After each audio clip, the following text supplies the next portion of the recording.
অপরাধ ছিল হলো আমার সরকার আওয়ামী লীগকে সমালোচনা করা, তার বিরোধিতা করা, এসব অপরাধের কথাটা আমাকে বলেছিল। হ্যাঁ, আমাকে তারা বলেছে আমাকে তারা যাই ইন্টারোগেশন করে, যেখান থেকে বুঝলাম যে এটা ছিল মানে শেখ হাসিনার তার নির্বাচনী সমাবেশে খাগড়াছড়ি যখন 2013 সালে সে নির্বাচনী সমাবেশ করতে যায় খাগড়াছড়িতে, তাতে একটা অবরোধ ছিল। অবরোধের একজন আমি ওই অবরোধে বাধা দেওয়ার একটা অপরাধ আমার ছিল। তারা আমাকে বললো আমি ওই অবরোধে তার হাসিনার সমাবেশের দিন সেই অবরোধে আমিও ছিলাম।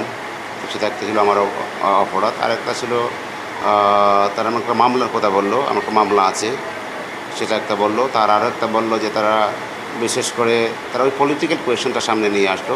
মেনলি আমার কেন আমি চুক্তি বিরোধিতা করি, চুক্তি বিরোধিতা করাটা একটা অপরাধ ছিল। আর একটা অপরাধ ছিল আমার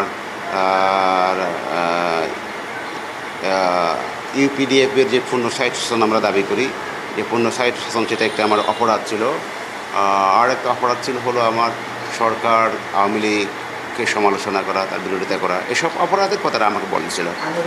Redmi 13 স্টাইল বানাই দুনিয়া কাঁপায়।